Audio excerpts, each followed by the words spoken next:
Salut à tous et bienvenue sur le Moyen-Âge dans tes oreilles, le podcast qui vous fait revivre cette période fascinante de notre histoire.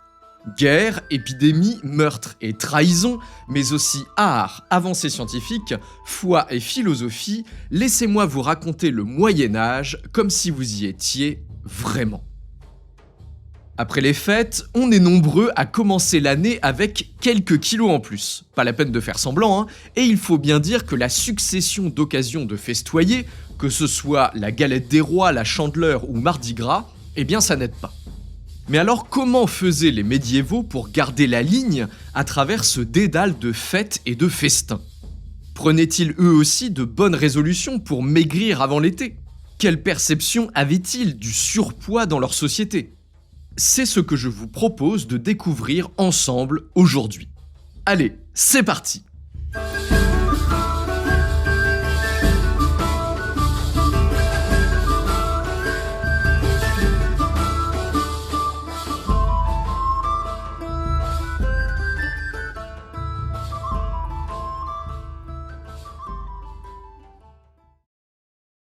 L'autre jour, j'étais en train de me peser quand j'ai eu une révélation.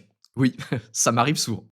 Ce geste quotidien, banal, qu'on fait au lendemain d'un repas un peu trop plantureux pour constater les dégâts, ou au contraire après quelques jours d'efforts pour s'apercevoir du résultat, eh bien ce geste n'était même pas possible au Moyen-Âge. Pourtant, s'il y a bien un souci qui traverse l'histoire, c'est celui de notre apparence. Mais alors comment faisait-on dans le passé ? J'ai commencé à chercher un peu et j'ai découvert que les premières balances pour personnes sont apparues au début du XVIIe siècle. Mais que ce n'est vraiment qu'à partir du XIXe siècle qu'on a commencé à en trouver plus fréquemment, notamment chez le médecin ou dans les lieux publics. Avec la conscription militaire, on a aussi commencé à peser les soldats dès le milieu du XIXe siècle à peu près. Le pèse-personne domestique, celui qu'on a tous dans notre salle de bain par exemple, n'est, lui, devenu vraiment courant que depuis les années 50 et 60. Donc en gros, en fait, avant le 19e siècle, personne ne connaissait son propre poids, à part quelques médecins un peu illuminés. Bon, je vous pèse pas, je marque que vous êtes gros. Bah, quand même, non, je suis pas gros. Attendez, vous êtes pas gros? Bah non. Tiens, rajoute qu'il est con aussi, lui. Bon, mais alors, si on ne pouvait pas se peser, on pouvait au moins se regarder, non? Juger son physique dans le miroir pour voir si nos joues avaient un peu gonflé. Eh bien, pas vraiment non plus. Tout au long du Moyen-Âge, le miroir reste un objet de luxe, et il va d'ailleurs le rester au moins jusqu'au 19e siècle, encore une fois. Ça n'empêche pas évidemment de se regarder dans une autre surface réfléchissante, genre une flaque d'eau, mais c'est quand même moins pratique pour refaire son maquillage, il faut quand même le dire. Et puis de toute façon, là on parle de l'objet, mais est-ce que les gens du Moyen-Âge cherchaient à connaître leur apparence, à voir s'ils étaient gros ou maigres et à connaître l'évolution de leur physique? Eh bien là, je peux vous dire que j'étais parti dans une vaste réflexion. C'est un peu comme le terrier du lapin dans Alice au pays des merveilles en fait. On y entre sans y faire gaffe et paf, on se fait happer par un sujet sans fin. Alors, j'espère que vous êtes prêts parce qu'on va tenter de découvrir l'histoire des gros et du surpoids au Moyen-Âge, et ça va nous mener quand même assez loin. Première étape dans la réflexion, est-ce qu'il y avait seulement des gros dans les siècles médiévaux? En général, on n'associe pas tellement le Moyen-Âge avec l'abondance matérielle, mais ça vaut quand même le coup de creuser un peu. Wow, c'est vraiment très littéral comme bruitage. Au XVe siècle, on commence à avoir des portraits qui nous donnent quelques indications, mais ça n'est pas vraiment suffisant. Non, nous, on veut connaître l'état de santé réel des populations, pas seulement le tour de taille d'un ou deux aristocrates. Et bien pour ça, on peut faire parler les squelettes.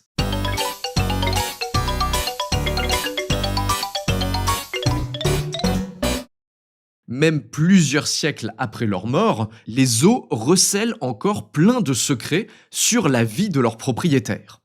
En fait, je suis tombé sur une étude menée par un économiste qui s'appelle Richard Steckel, portant sur pas moins de 15 000 squelettes répartis dans 103 lieux de sépulture de toute l'Europe, datant du 3e au 19e siècle. Eh bien, figurez-vous que la conclusion de l'étude est sans appel. Globalement, les hommes et les femmes du Moyen-Âge étaient plutôt bien nourris. J'ai même été surpris d'ailleurs de constater qu'au XIVe siècle, par exemple, la taille moyenne des Européens du Nord était quand même d'1,73 m, donc pas rikiki du tout. En fait, il y a même une sorte de courbe qu'on retrouve dans toute l'Europe. Le pic de taille dans les périodes anciennes a été atteint à peu près au VIe siècle, donc au tout début du Moyen-Âge en fait. Ensuite, la taille baisse un petit peu, puis se stabilise jusqu'à la toute fin du Moyen-Âge. Et là, avec la Renaissance, patatras, c'est la catastrophe. La taille chute drastiquement pour les XVIe et XVIIe siècles, autour à peu près du 1,67 m en moyenne en Europe. Il faudra attendre le XIXe siècle pour retrouver la taille des hommes du Moyen-Âge, et ça continue ensuite à grimper jusqu'à aujourd'hui. En France, aujourd'hui, en moyenne, pour les hommes, la taille est d'1,75 m. Donc autant dire qu'en fait, si on était propulsé au Moyen-Âge, eh bien on ne verrait pas finalement une grande différence. Suis-moi, Bob. Ted va au travail à pied. Il a aucun mérite, il a qu'à enjamber le quartier. Et quel rapport avec le gras, alors ? Pas de panique, j'y viens. La taille d'un adulte, dans les périodes anciennes, dépendait directement de la qualité et de la quantité de sa nourriture. En gros, plus elle était variée et abondante, plus il était grand. Et oui, c'est quand même le carburant de la croissance, c'est normal. On peut même d'ailleurs étendre ce lien au style de vie en général. Ce que nous apprennent les squelettes, c'est que plus la densité humaine est faible, plus les humains sont grands, en moyenne. Forcément, dans une grande ville ultra peuplée par exemple, eh bien ça n'était pas simple au Moyen-Âge d'avoir accès à une bonne alimentation. Alors qu'en campagne, on a la production agricole, le jardin avec les légumes, l'élevage et même les ressources de la forêt pour grandir en bonne santé. Et comme l'écrasante majorité des médiévaux vivaient à la campagne, et que même les villes n'étaient pas super denses à l'époque, eh ben forcément, ça nous donne de solides gaillards. Ça d'ailleurs, c'est pas très surprenant. Si vous avez écouté l'épisode sur la viande au Moyen-Âge, eh bien vous savez que la consommation de barbac était plutôt élevée dans les siècles médiévaux, et surtout d'ailleurs au XIVe et XVe, et en particulier dans les villes. Or, la viande, c'est quand même très nutritif et calorique. Ok, donc les gens du Moyen-Âge mangeaient plutôt bien, en tout cas ils mangeaient assez pour grandir. Mais est-ce qu'ils risquaient aussi d'être en surpoids alors ? Bon là, pour le savoir, il faut encore aller un cran au-dessus dans notre analyse. Première idée, on peut comparer la robustesse des humérus, donc les os du bras, par rapport aux fémurs. Logiquement, une personne en surpoids aura des jambes plus développées que les bras, et donc les os des membres inférieurs seront plus costauds pour supporter son surpoids justement. Alors allons-y, on regarde un peu nos squelettes. Eh bien non, rien de tout ça. Attention, il y a évidemment des variations. Déjà, globalement, on constate que les médiévaux étaient plutôt bien charpentés, les fémurs sont quand même bien costauds. Les gravures représentant les mercenaires suisses du début du XVIe siècle, par exemple, montrent bien les conséquences du style de vie sur le physique des combattants.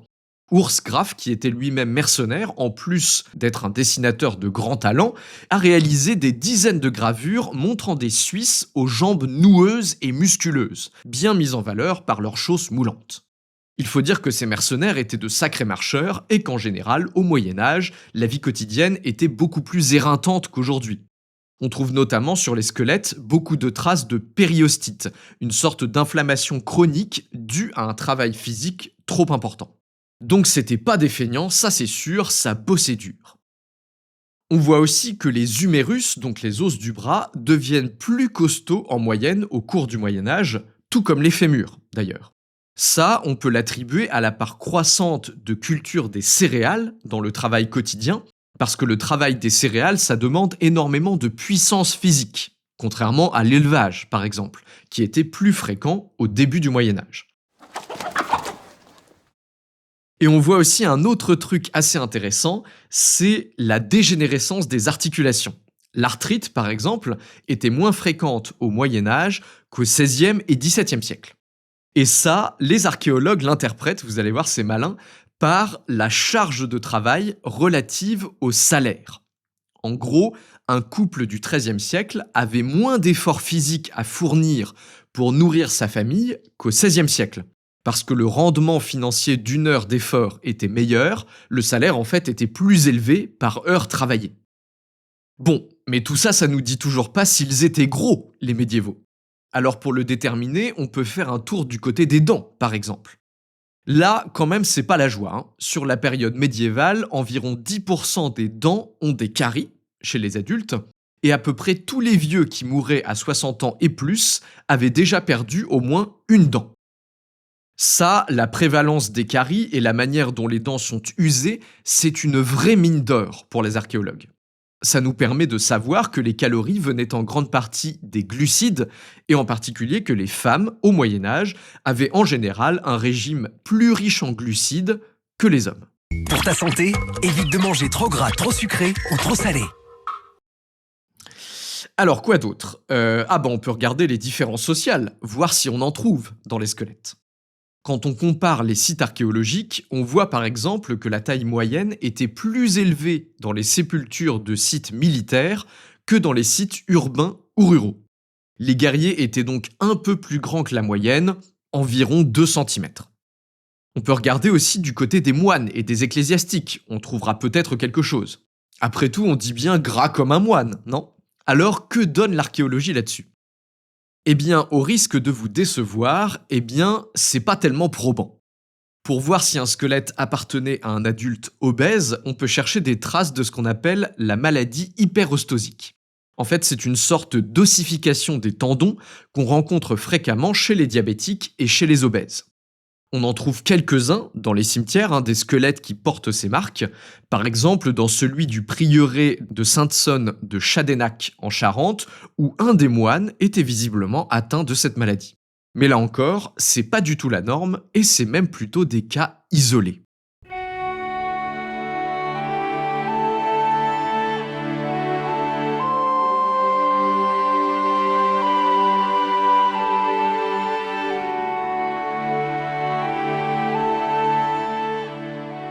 Bon, alors, qu'est-ce qu'on peut conclure de tous ces squelettes ? Eh bien, on peut conclure que les médiévaux n'étaient pas rachitiques. Ils mangeaient globalement à leur faim, et même bien mieux qu'au XVIIe siècle, à vrai dire. Au tout début du Moyen-Âge, en particulier, leur nourriture variée et abondante leur donnait une bonne santé et une belle taille. En soi, rien que cet indice, d'ailleurs, ouvre la porte au surpoids. S'ils ne faisaient pas gaffe, ils auraient très bien pu commencer à s'empâter un peu. Et oui, sauf que les gens du Moyen-Âge avaient aussi une sacrée dépense physique. Quand on regarde les rations qui sont réservées aux paysans pour les corvées par exemple, ou aux artisans sur les chantiers des cathédrales, on arrive vite à 3, 4 ou même 5000 kcal par jour. Preuve qu'ils suaient bien comme il faut dans leur labeur quotidien. Pas trop de risque de surpoids pour les gens du commun donc, a priori, et ça, on peut même le confirmer avec des sources un peu plus récentes. Pour la Suisse, par exemple, on sait que les jeunes hommes qui ont été enrôlés dans l'armée au milieu du 19e siècle étaient quand même plutôt minces. On n'en comptait alors que 1,6% en surpoids. Pour la Grande-Bretagne, Roderick Flood a fait le même travail et il a estimé un IMC moyen de 21 au milieu du 19e siècle, là encore, donc pile dans ce qui est considéré aujourd'hui comme un IMC normal. En général, on considère qu'un individu est en surpoids au-dessus de 25 d'IMC. Profite un peu, ça fait faire de l'exercice. Moi j'ai besoin d'exercice, mais tu t'es pas regardé, il y a le trottoir qui s'affaisse quand tu marches. Au Moyen-Âge, en fait, il y a évidemment des cas d'obésité documentés, mais ils sont vraiment rares et souvent plutôt marquants d'ailleurs. On a évidemment ce bon Louis VI le Gros, que l'abbé Suger qualifie carrément de pinguis dans sa biographie, c'est-à-dire obèse en latin. Il faut dire quand même que lui, comme son père, ont un peu trop abusé de la bonne chair, et qu'à l'âge de 40 ans, notre bon Louis était devenu incapable de monter à cheval. Quelques années plus tôt, c'est Guillaume le Conquérant qui avait lui aussi marqué les esprits. Dans les années 1080, à l'âge d'environ 60 ans, il se tape des fièvres assez vénères qui le clouent au lit et aggravent encore son problème de surpoids, au point qu'il devient vraiment énorme. Évidemment, ses ennemis s'en donnent à cœur joie, le roi de France, Philippe Ier, qui n'était lui-même pas vraiment un modèle de minceur, se moque de lui en se demandant, texto, c'est noté comme ça dans les chroniques, quand ce gros homme finira par accoucher. Guillaume compte bien aller le châtier pour ce bon mot, mais il fait une chute de cheval fatale durant le siège de Mantes à l'été 1087. Après un mois d'agonie, il meurt d'une sorte d'infection des viscères. Le chroniqueur Orderic Vital raconte même comment son enterrement a viré au cauchemar. Comme le corps du duc était trop gros pour rentrer dans son cercueil de l'abbaye aux hommes, à Caen, les serviteurs essayent de forcer un peu. Ils y vont tellement fort que l'énorme ventre du défunt éclate, répandant, je cite, une eau pourrie sur le pavé de l'abbaye. Il faut dire que le duc était déjà mort depuis de longs jours quand même, et les conditions de conservation du cadavre n'étaient clairement pas ouf en cette fin d'été. Le clergé fait brûler force encens pour tenter de masquer l'odeur insoutenable, mais rien n'y fait. La dernière image que chacun gardera du duc est son ventre éclaté et ses viscères répandus autour du cercueil.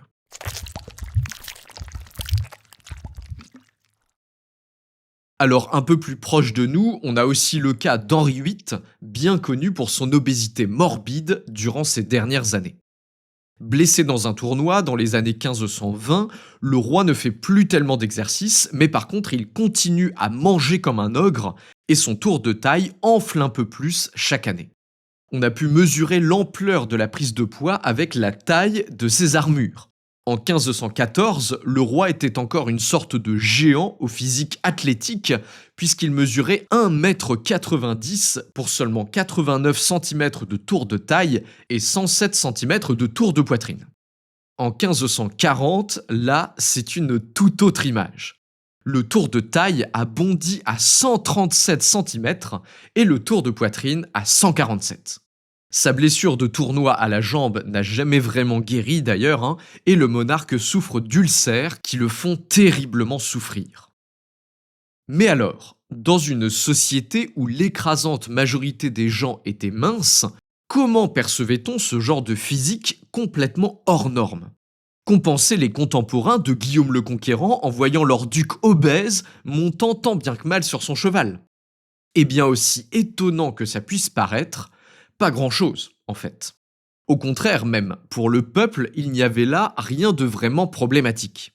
Tout au long du Moyen-Âge, on retrouve en effet une perception assez contrastée du surpoids, qui est d'abord associée historiquement à des valeurs positives.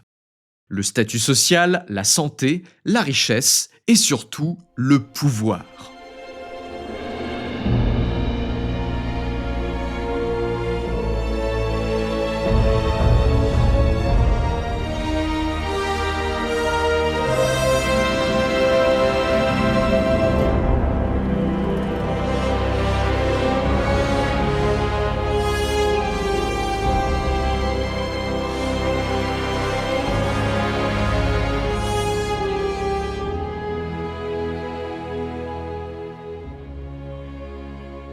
Dès le début du Moyen-Âge, la stature et la corpulence sont associées au pouvoir. Et c'est logique. Souvenez-vous, dans les sépultures, on remarque que les guerriers sont plus grands que la moyenne. La taille et la corpulence sont liées à l'alimentation, et dès le haut Moyen-Âge, l'alimentation elle-même est un marqueur social. Les guerriers barbares mangent beaucoup, et ils sont même en moyenne un peu plus grands que les Romains.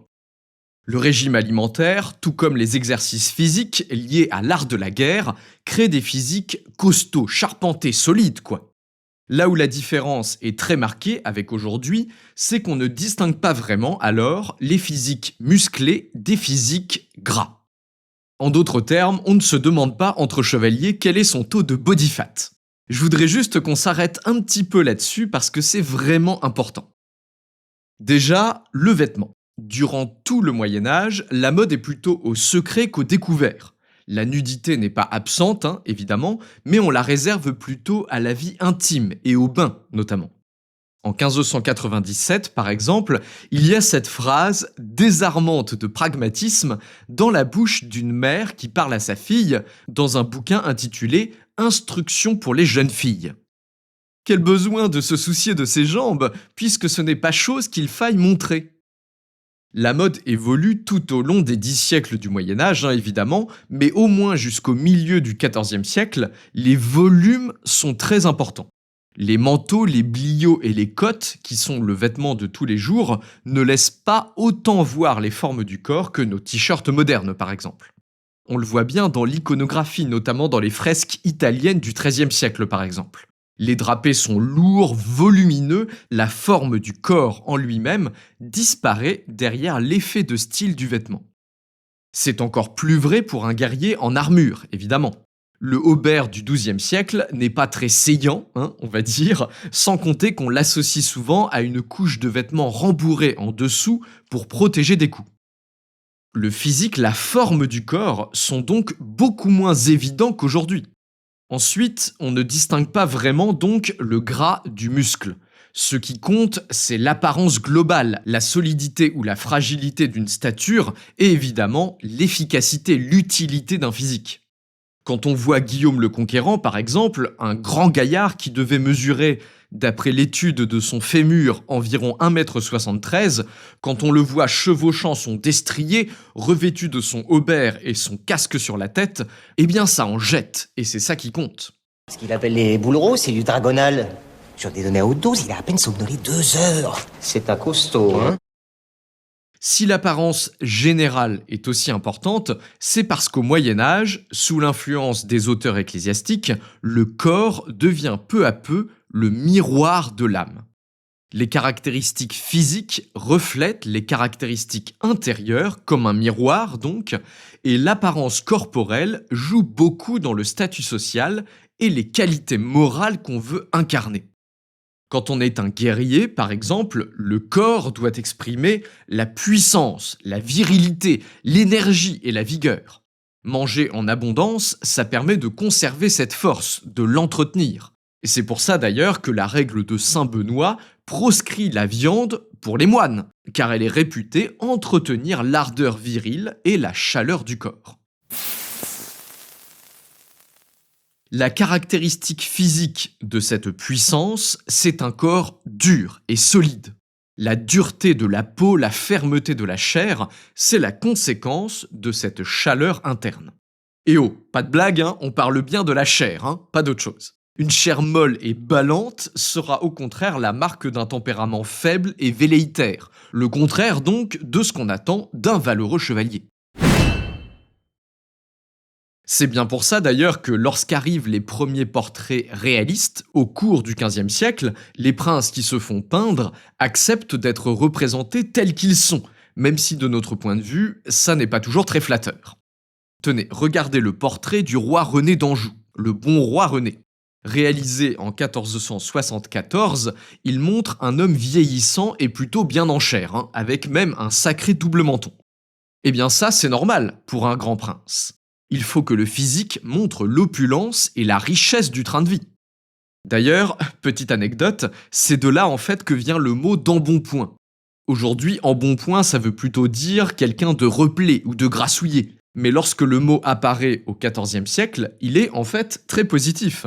Embonpoint, c'est le contraire de mal en point. Ça veut dire qu'on est visiblement en bonne santé, bien portant, quoi.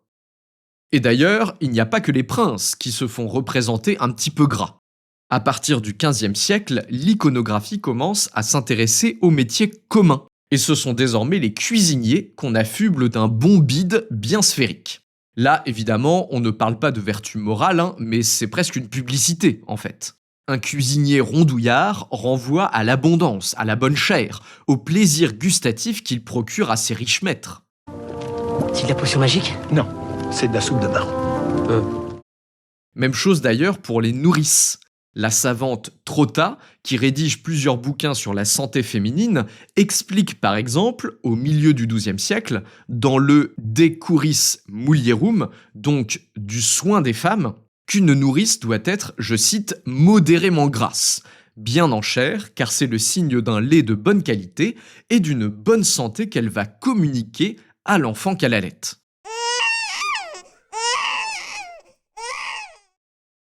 Bref, dans les siècles centraux du Moyen-Âge, le surpoids est à la mode. Si les auteurs ecclésiastiques s'emportent contre la gourmandise des puissants, il n'empêche qu'un physique bien en chair est alors encore plutôt flatteur. Froissart, par exemple, décrit ainsi le comte de Foix, une sorte de beau gosse de la fin du XIVe siècle qui s'appelle Gaston Phébus. « Je ne vis jamais de prince qui eut de si beaux membres, une si belle forme et une si belle taille, une si belle allure, un visage sanguin, beau et riant, et les yeux verts, amoureux, là où il lui plaisait de poser le regard. » Alors Froissart est presque tombé amoureux sur ce coup-là, mais on voit bien ce qu'il veut dire. Si Gaston Phébus est impressionnant, c'est parce qu'il est grand, vigoureux, massif, bref, il en impose, quoi. Il fait noble. Et faire noble, c'est important. Hildegarde de Bingen ou Thomas d'Aquin, par exemple, expliquent que la beauté du corps est l'expression de la dignité sociale. Une femme ou un homme doit ressembler à son statut social. Un aristocrate maigre ou un cuisinier famélique, par exemple, ça ne fonctionne pas, ça ne colle pas avec l'image qu'on en attend.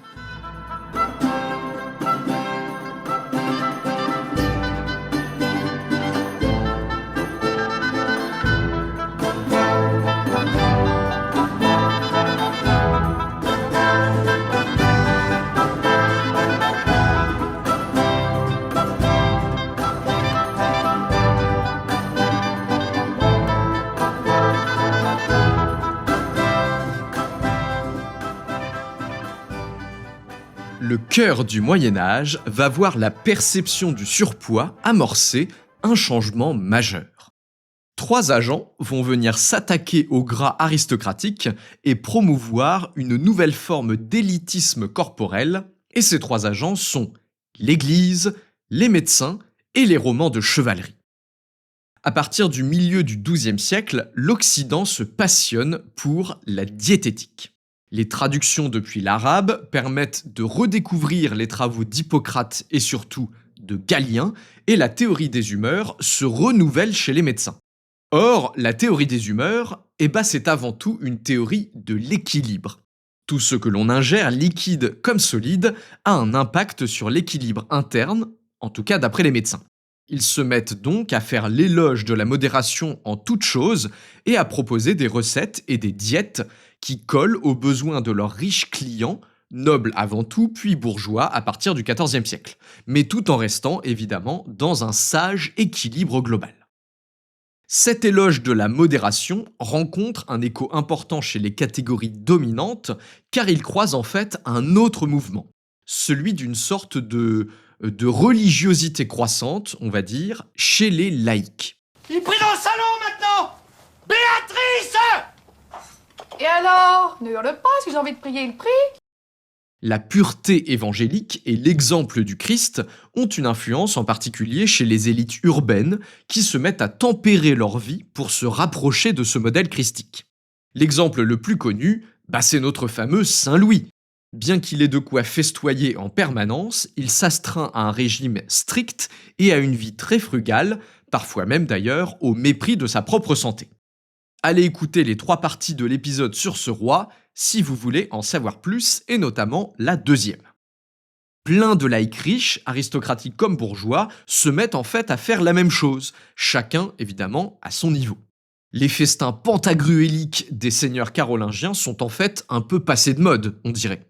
Désormais, le laïc un peu classe et cutting edge, il modère son appétit. Et ça, mine de rien, c'est quand même nouveau.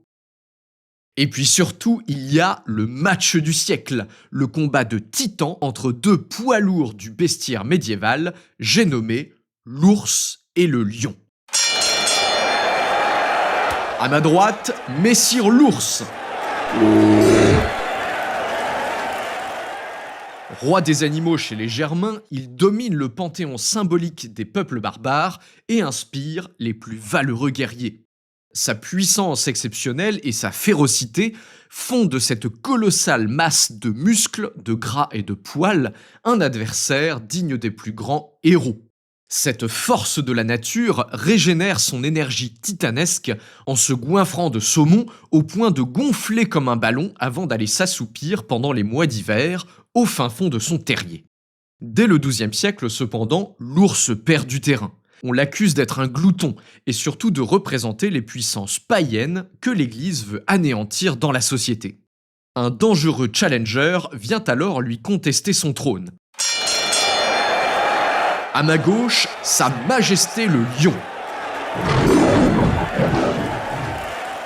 Ah bah le lion, c'est quand même autre chose, hein. Regard perçant, épaules massives, crinière chatoyante et flancs sculptés, on est loin du physique de catcheur du plantigrade poilu.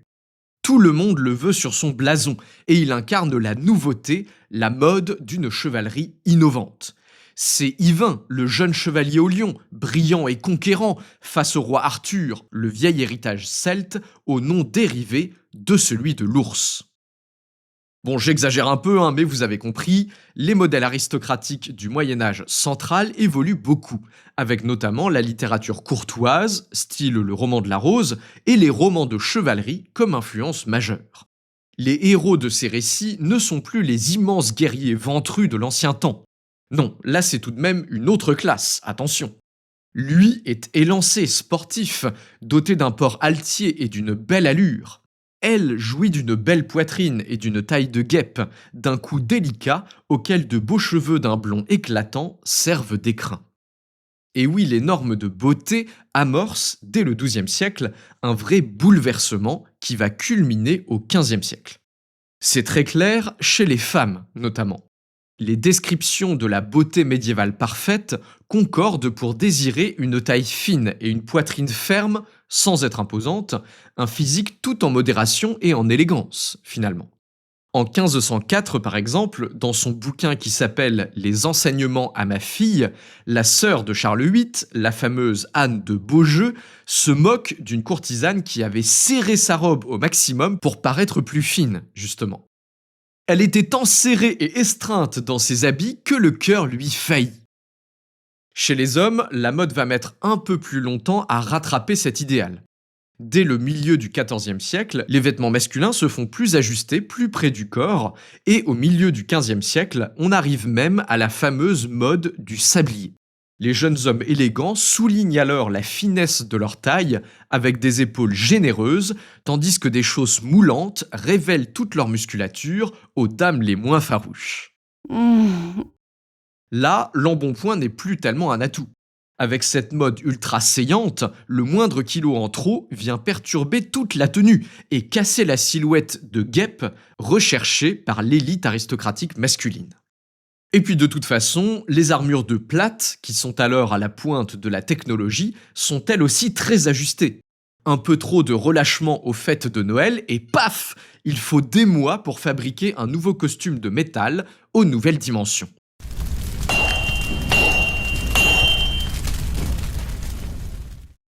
De toute façon, les mentalités changent. Un corps ample et gras ne colle plus avec l'exigence de modération et même d'ascèse qui se répand dans la bonne société. L'élite cherche à maigrir et se tourne pour cela vers les médecins et les diététiciens. Comment faire pour conserver ce corps mince et sculpté qui fait le délice des dames et que l'on peut voir sur les enluminures et la peinture religieuse ?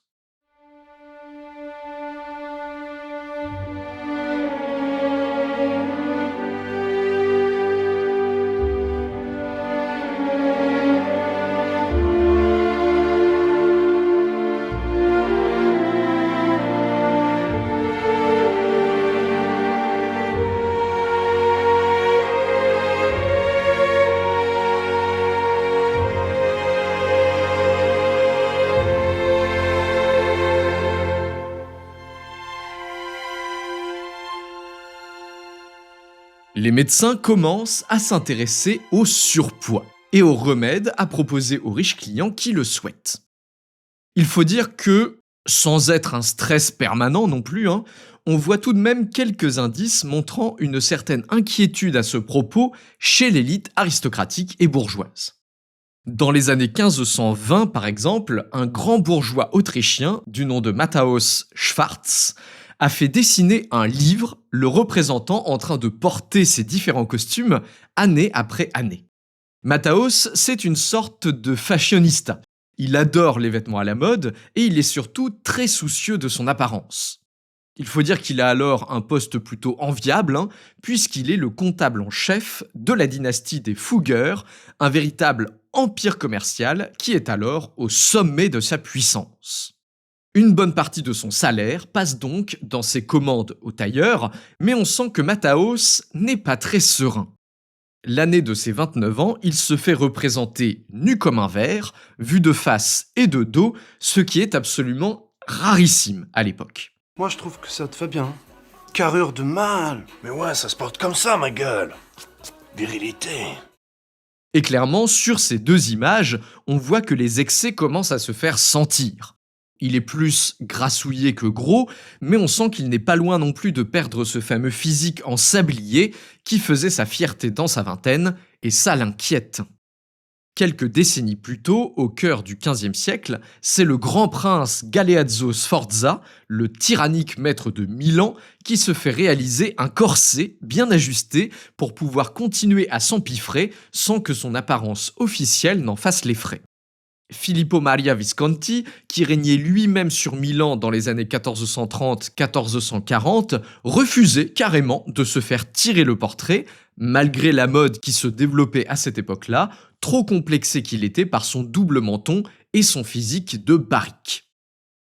En dehors même de l'esthétique, l'obésité risque de causer de graves problèmes de santé, voire de mener à un véritable handicap. C'est ce que dit le médecin du pape, Guy de Chauliac, dans sa Chirurgia Magna en 1363. Il décrit l'obésité de manière assez imagée, mais en mettant l'accent justement sur les limitations du mouvement. Quand le corps est changé en si grand amas de chair et de graisse qu'il ne peut marcher sans fâcherie, ni toucher son fondement, ni chausser ses souliers à cause de la tumeur de son ventre, ni même respirer sans empêchement, il est dit gros. Les théories vont bon train d'ailleurs pour expliquer ce qu'est exactement la graisse et d'où elle vient. Alors évidemment, le manque d'exercice et la surabondance de nourriture sautent aux yeux, mais ce qui intéresse vraiment les médecins, c'est de savoir de quoi la graisse est faite et quelle humeur la domine. Henri de Mondeville, par exemple, le médecin du roi Philippe le Bel au début du XIVe siècle, explique que la graisse, ça n'est pas un problème en soi. Si elle est présente dans le corps, et que le corps est fait à l'image de Dieu, c'est qu'elle est utile, elle sert à quelque chose. Sauf évidemment quand elle est présente en trop grande quantité. Là, c'est un déséquilibre dû à un trop grand volume de flegme qui est en cause. C'est Barthélemy Langlais, un encyclopédiste du XIIIe siècle, qui l'explique bien clairement. Le flegme, c'est cette humeur froide et humide, comme de la nourriture qui n'aurait pas été digérée jusqu'au bout. Étant donc de nature froide et humide, s'il est trop présent, il risque de causer chez le patient pesanteur et ralentissement, comme une sorte d'engourdissement qui perturbe le sang. Alors, les médecins cherchent des solutions. Pour le diététicien italien Maino de Maineri, au milieu du XIVe siècle, le remède est tout simple. Faire souvent et avec empressement de l'exercice. Même chose pour Il Platina, dans son bouquin Du plaisir honorable et de la bonne santé en 1467. Utilement, tu exerciteras en cheminant, travaillant, montant, descendant, portant quelque chose. Mais parfois, l'exercice ne suffit pas. Il faut donc créer un véritable régime au sens où on l'entend aujourd'hui. Alors évidemment, pas de Weight Watchers ni d'Ozempic encore, il faudra attendre un petit peu, mais on a quand même des remèdes. Dans les années 1380 par exemple, le médecin Lorenzo Sassoli prescrit un régime amaigrissant à son client, le riche marchand drapier Francesco di Mario d'Attini, qui vit à Florence. Globalement, c'est la modération qui gouverne ce régime. Francesco peut manger de tout, mais en modérant les quantités. En particulier, il est quand même censé réduire fortement toutes les fritures, notamment les beignets qu'il adore, une spécialité italienne de l'époque, assez particulière, puisque la cuisine médiévale française et anglaise de la même époque est très peu grasse, pour le coup.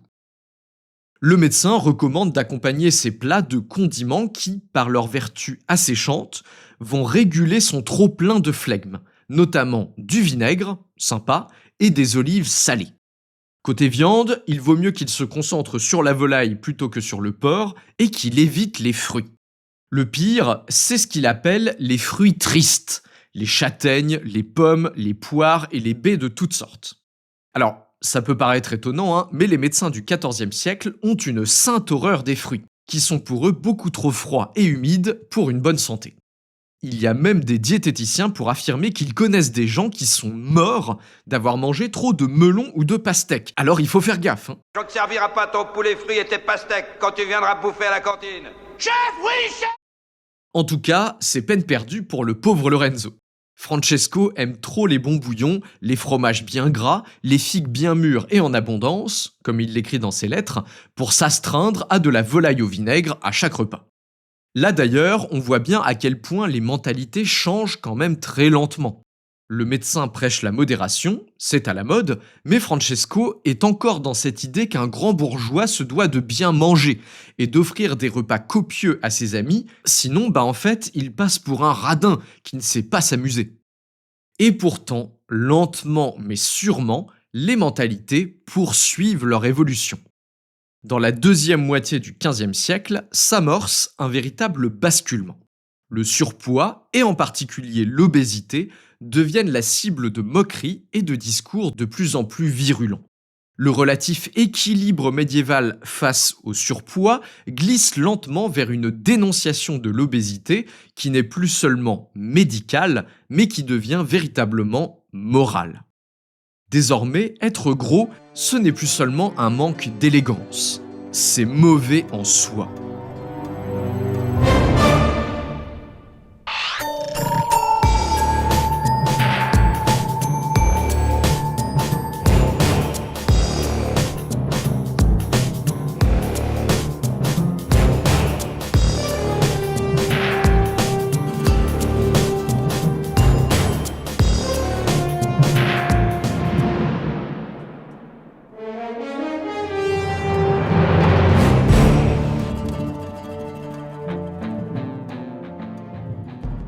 Gros lard, lourdeau, gros balourd, il y a un bel épisode à faire sur les insultes médiévales, mais pour aujourd'hui, on va s'arrêter sur les mots fleuris qui se rapportent au surpoids.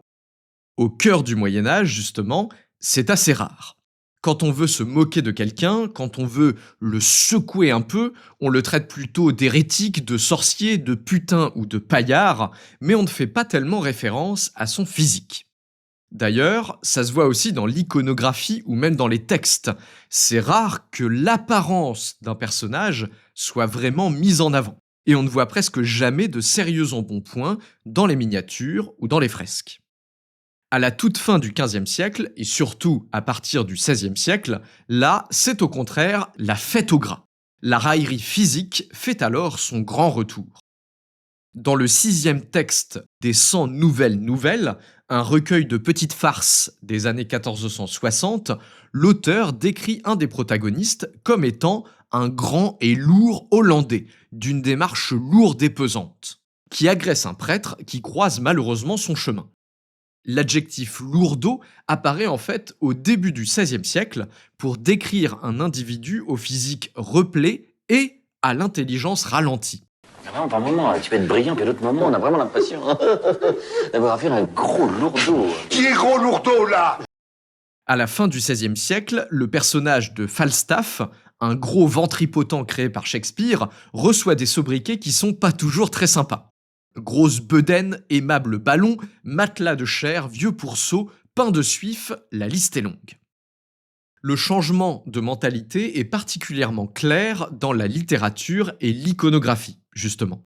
La nouveauté, c'est que l'obésité et même l'embonpoint en général, qui était jusque-là un attribut aristocratique et bourgeois, devient au contraire le marqueur symbolique des classes populaires. Et cette inversion des valeurs n'est pas exactement sympathique pour nos braves paysans. Dürer, par exemple, représente des femmes et des hommes obèses sans vraiment de compromis. Dans le Bain des dames et le Bain des hommes, 2 gravures de nus datant de 1496, les protagonistes en surpoids sont clairement montrés à leur désavantage, presque à la caricature en fait. Dans son tableau représentant le pays de Cocagne en 1567, Peter Bruegel l'Ancien retourne cette allégorie médiévale de la terre d'abondance et de plaisir en représentant 3 paysans obèses, affalés après avoir englouti un repas plantureux, impliquant même un cochon vivant qu'ils n'ont pas réussi à attraper, mais dans lequel ils ont quand même planté un couteau.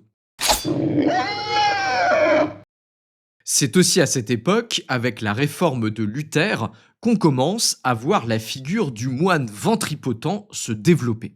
La lourdeur du physique ecclésiastique devient une façon commode de montrer l'avidité du clergé, avachi dans ses montagnes d'or pendant que le peuple crève la gueule ouverte. D'ailleurs, vous connaissez le personnage de Frère Toc dans la légende de Robin des Bois.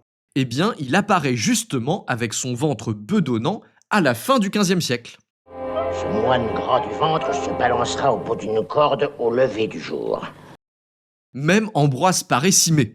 En 1565, il décrit 2 mendiantes parisiennes et leur surpoids est clairement un marqueur de leur déchéance morale. Écoutez.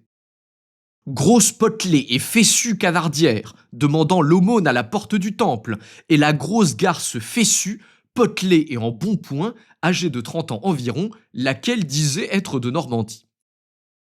La nouveauté, c'est justement l'aspect moral qui est apposé sur l'obésité.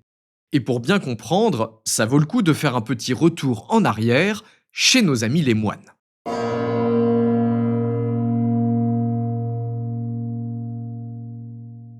À partir du IXe siècle, la dénonciation du péché de gourmandise chez les cénobites devient une sorte de lieu commun. Pour Bernard de Clairvaux, le grand prédicateur du milieu du XIIe siècle, c'est même le péché capital avec la luxure, et les deux, en fait, vont souvent ensemble. Dans l'Apologia ad Gilellum, il fustige la bonne chère qu'affectionnent les moines de Cluny, la grande abbaye rivale, mais c'est surtout une réprobation du péché en lui-même. En cédant à la gourmandise, les moines de la grande abbaye ne maîtrisent plus leur corps. Ils s'abandonnent aux délices qui éloignent toujours un peu plus le fidèle de son créateur. Évidemment, le surpoids est une marque de ce péché, mais peu importe le résultat, en fait. Même le moine qui ne s'empiffre que de temps en temps et qui parvient à rester mince est déjà un problème en soi. Au XVIe siècle, par contre, et plus largement à la toute fin du Moyen-Âge, ce rapport s'inverse. Désormais, c'est l'obésité qui induit à penser que l'homme en surpoids a péché, et non pas l'inverse. C'est l'apparence physique qui amène le jugement des mœurs. Celui qui ne peut plus maîtriser son corps et sa gourmandise ne peut pas être digne de confiance, et son gros ventre marque sa mollesse physique autant que morale. Christine de Pisan le dit clairement dans le livre des 3 vertus qu'elle a rédigé en 1405. La chair ainsi nourrie ressemble au cheval, lequel, quand son maître l'a bien engraissé, est si dru et rebelle que son maître ne peut plus le tenir. On le retrouve aussi dans le traité des bonnes mœurs, rédigé en 1410 pour le duc de Berry. Il y a en fait une miniature qui montre 2 allégories, diligence et négligence. Diligence est un jeune homme énergique et mince, alors que négligence est un homme ventripotent, lent et balourd, ça pose l'ambiance.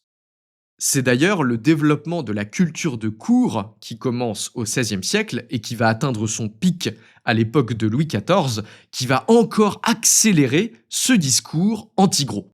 Dans ce monde où tout est paraître et apparence, l'aspect physique est au centre de toutes les attentions. Un Guillaume le Conquérant, solidement charpenté, aurait eu l'air d'une sorte d'ours hirsute, de bête de foire, en débarquant à Versailles à la fin du XVIIe siècle. Bref, le discours moral n'est plus tellement en faveur des gros en cette période charnière. On a lentement glissé d'une vision positive, associant la corpulence à la richesse et au pouvoir, vers une vision contrastée, mêlant un discours moral et médical de modération, dérivant lui-même peu à peu vers une stigmatisation de l'obésité comme symbole d'un vice moral ou en tout cas d'un relâchement de la vertu. Évidemment, les deux visions vont continuer à cohabiter pendant encore un certain temps. On ne passe pas de l'une à l'autre de manière abrupte, attention. C'est un processus assez long et aussi assez sexué. La dénonciation de l'obésité se fait plutôt à l'encontre des hommes, même si les femmes n'y échappent pas totalement. Au contraire, la mode dans la peinture au XVIe siècle et jusqu'au XVIIIe siècle est plutôt aux femmes avec des formes marquées, voire même carrément plantureuses. Les peintures de Rubens ou du Titien sont complètement dans cette veine, tout comme Watteau ou Fragonard au milieu du XVIIIe siècle. Rubens décrit même la beauté féminine idéale, écoutez. Embonpoint modéré, chair solide, blanche et ferme, teinte d'un rose pâle comme la couleur qui participe du lait et du sang ou formée par un mélange de lys et de rose. La peau du ventre ne doit pas être lâche, ni le ventre pendant, mais mollet et d'un contour doux depuis la plus grande saillie jusqu'au bas du ventre. Les fesses rondes, charnues, d'un blanc de neige et point du tout pendantes. Mais vous n'êtes pas un gentleman. À ce que je vois, vous non plus. Mais là encore, tout est dans la nuance. À l'époque moderne, être en bon point reste un marqueur positif de statut social, évidemment, de santé et de vigueur. C'est l'obésité qui est décriée, la démesure dans la graisse, le physique hors norme par son ampleur. Dans tous les cas, le développement de la médecine va aller dans le même sens. À la fin de l'époque moderne, les connotations morales anti-gros se doublent désormais de considérations médicales sur l'importance d'avoir un corps mince. Dans cette époque, déjà bien éloignée de la mentalité médiévale, il y a une anecdote qui résume vraiment bien, je trouve, cette nouvelle vision. On la trouve chez le marquis de Vauban dans son traité intitulé « Le moyen d'améliorer nos troupes » qui date de 1703.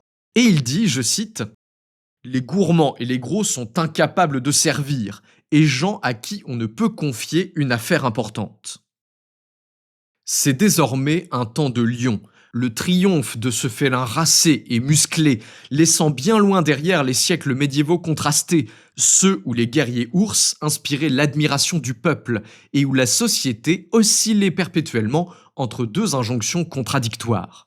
Fêter le carnaval, avec son cortège de festins et de rituels tendancieux, ou s'astreindre au carême, avec son corset d'austérité alimentaire menant à l'élévation spirituelle. Et vous, alors, plutôt carnaval ou carême? Plutôt mardi gras ou modération ascétique? Plutôt dimanche sportif ou dimanche cocooning? À vos commentaires, et n'oubliez pas une chose, quelle que soit notre apparence physique, il y a forcément, dans l'histoire, un endroit et un moment où elle était à la mode.